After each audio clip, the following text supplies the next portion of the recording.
returned to the wilderness. In the heart of a dense, ancient forest, far removed from the hustle and bustle of the human world, lived a man named Lucas.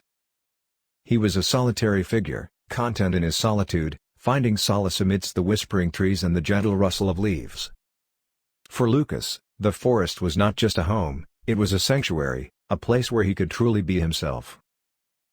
From a young age, Lucas felt drawn to the wilderness. He found comfort in the stillness of the forest, its timeless beauty captivating his soul. As he grew older, the call of the wild only grew stronger, until one day, he made the decision to leave behind the trappings of modern life and retreat into the depths of the forest. And so, Lucas became a recluse, living off the land and forging a life of simplicity and solitude. He built himself a small cabin nestled among the trees, its walls made from timber he had felled himself. It was a humble abode, but to Lucas, it was everything he had ever wanted. Days turned into weeks, and weeks into months, as Lucas settled into his new way of life. He spent his days exploring the forest, wandering along its winding trails and drinking in its natural beauty. He learned to forage for food, relying on the abundance of the forest to sustain him. And as night fell, he would sit by the fire outside his cabin, watching the stars twinkle overhead and listening to the nocturnal symphony of the forest. In the solitude of the wilderness, Lucas found a sense of peace that had eluded him in the outside world.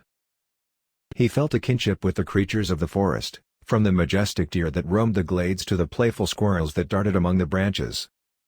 He learned to move with the rhythm of nature, attuned to its ebb and flow like a dancer in a timeless ballet.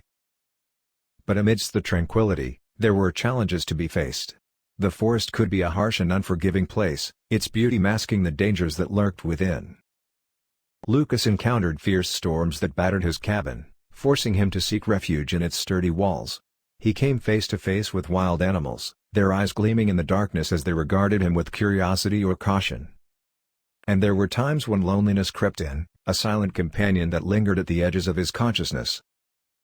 Yet through it all, Lucas persevered. He drew strength from the land itself, finding comfort in its rugged beauty and unyielding resilience.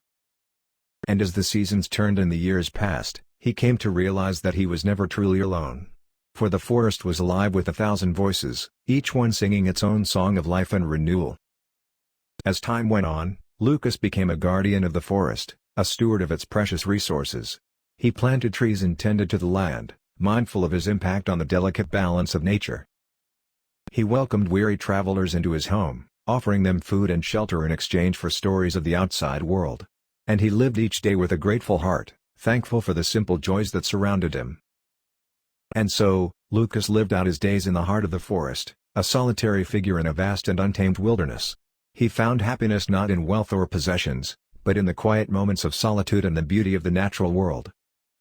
For him, the forest was not just a place to live, it was a way of life, a testament to the power of simplicity and the enduring spirit of the human soul.